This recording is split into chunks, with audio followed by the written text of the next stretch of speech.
Provide hundreds of millions of dollars of aid to the Egyptian government and the Egyptian people. I want to make sure it's a good investment. I want to understand what we're investing in. Egypt does face a serious threat from terrorism, but the unprecedented human rights abuses and political repression practiced by the government since 2013 is fanning the flames rather than putting them out. A World Bank report in 2014 said it clearly. Economic policies in Egypt are not focused on promoting the emergence of fast-growing, high productivity private sector companies that would generate jobs. Instead, and I'm quoting here, they have worked to preserve insider privileges, leading to growth in sectors that are not labor intensive. For a long time, economic policies have been skewed toward protecting the privileges of a few, the cronies of the regime. In the Sisi era, it's even fewer than that. It's really, the economic policies are for the benefit of Sisi's own constituency, the military itself. We're seeing a real change in laws, regulations, etc.,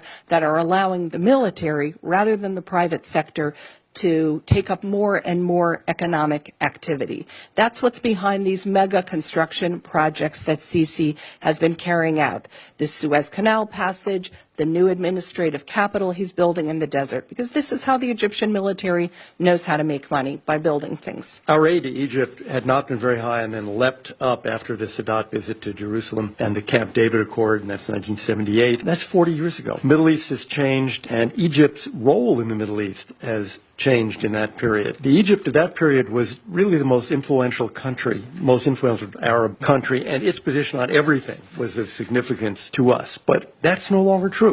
Egypt has no role of significance when it comes to the conflict in Yemen or in Iraq or in Syria, nor really on the Israeli-Palestinian conflict itself. Egypt's weight in the region has really declined. The Egyptian military is actually spending huge amounts of money enhancing their conventional capability. In February 2015, they purchased 24 Dassault Rafale multi-role fighters, a frigate, and missiles from France. And that was a deal worth nearly $6 billion. 2014, they bought four naval corvettes from France. That was $1.35 billion. Fall of 2015, two Mistral helicopter carriers from France. Large purchases from Russia. How do purchases like an anti-ballistic missile system from Russia and advanced combat jets really combat terrorist groups like ISIS? How do submarines? Yet Egypt just last week received the first of 4 German-made attack submarines, total cost 1.4 billion euros. More and more, it looked to us that Egypt is becoming a country that sucks up aid, a lot more from the Gulf states than from us, as you know, contributing very, very little to regional security and treating the aid as an entitlement that simply must continue and continue and continue. Yes, they are engaged with ISIL in the Sinai, but as we've heard,